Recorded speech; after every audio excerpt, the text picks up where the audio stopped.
안녕하세요. 오늘의 코인 정보 공유해 보도록 하겠습니다. 영상 보시기 전에 좋아요와 구독, 알람 설정 부탁드립니다. 오늘은 테라 루나에 관해 다양하게 전해드린 최신 이슈가 나와서 현재 상황 브리핑 해드리도록 하겠습니다.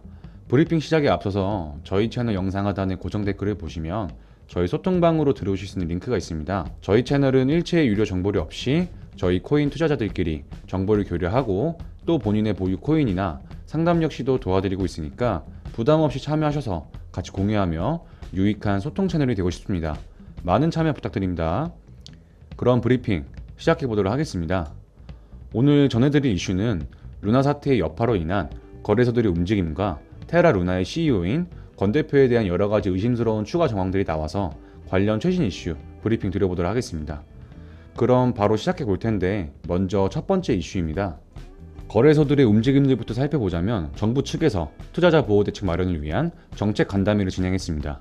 루나 테라 폭락 사태로 불거진 가상화폐 개입 법적 근거를 마련하기 위해 열었던 자리인데 이에 금융감독원장과 국내 거래소 대표 등이 모여 회의를 시작했고 국내 5대 거래소 측은 공정성 회복을 위한 거래소 운영 개선 방안을 발표할 계획입니다.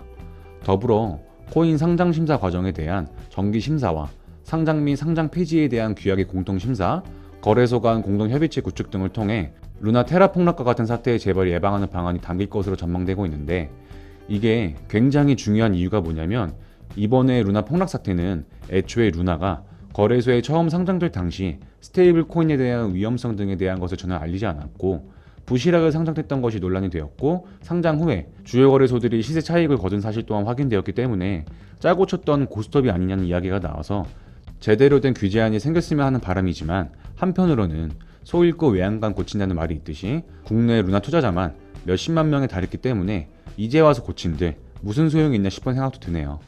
그리고 다음 이슈를 보시면 테라 루나 사태의 권 대표에 대한 의혹은 아직까지도 계속 이어지고 있습니다. 이번에는 루나와 테라 USD의 발행사 테라폼랩스가 과거 약 1조 5천억 원의 가상화폐를 개인 투자자들 모르게 사전 발행했던 사실이 다시 주목받고 있습니다. 테라폼랩스가 지난 2019년 4월 메인넷을 가동하며 국제통화기금의 특별 인출권에 연동되는 테라 SDR 10억 개를 사전 발행한 내용인데 이는 당시 환율로 1조 5,600억 원에 해당하는 물량이었죠.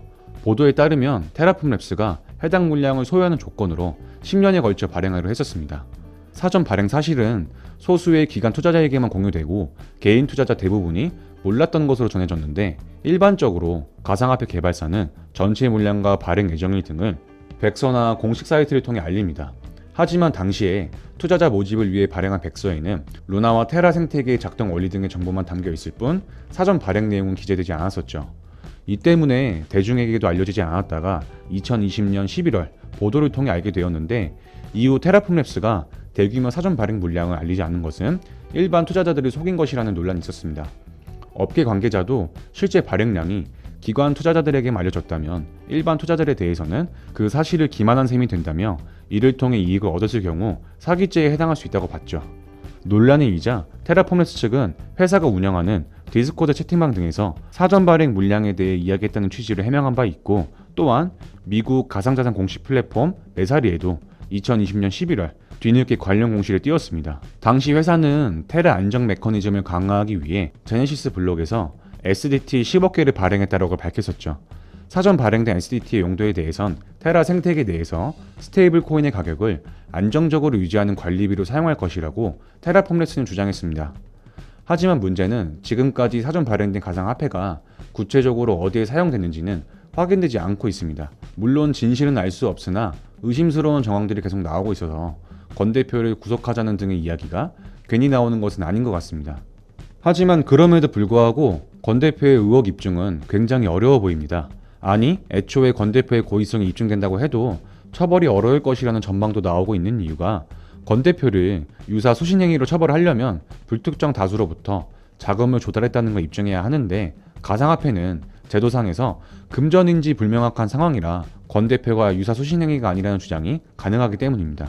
게다가 권 대표는 싱가포르 등 해외에서 체류 중인 것으로 알려졌으나 행방이 알려지지 않은 상태입니다. 참 여러모로도 답답하다고 생각할 수 있는 상황이죠. 일단 여기까지 여러가지 루나 사태에 대한 움직임을 살펴봤는데 현 시점에서 냉정하게 권 대표의 고의성이 입증된다고 하더라도 기존 홀더들이 보상을 받기는 어려워 보이고, 이미 그러기엔 루나 2.0까지 시장에 출범한 상태로 너무 많이 와버렸기 때문에 사태를 수습하기가 더욱 어렵다고 생각합니다.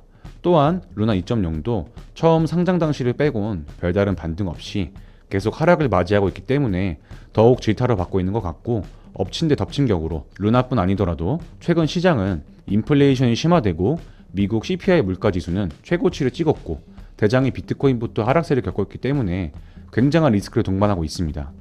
정말 여러모로 어려운 시장이지만 이런 때일수록 대외적인 리스크에 대한 정보를 받아들이고 저점이라고 생각할 수 있는 시기를 만들어야 한다고 생각하기 때문에 금일 브리핑 참고하셨으면 좋겠고요. 오늘 영상은 여기까지 해서 마무리하도록 하겠습니다. 자, 오늘 영상은 이것으로 마치도록 하고요. 저희 영상 하단의 고정 댓글을 보시면 저희 소통방으로 들어오실 수 있는 링크가 있습니다. 저희 소통방은 일체 유료 정보료 없이 저희 코인 투자자들끼리 정보를 교류하고 또 본인의 보유 코인이나 상담 역시도 도와드리고 있으니까 부담 없이 참여하셔서 같이 공유하며 유익한 소통 채널이 되고 싶습니다. 많은 참여 부탁드립니다. 감사합니다.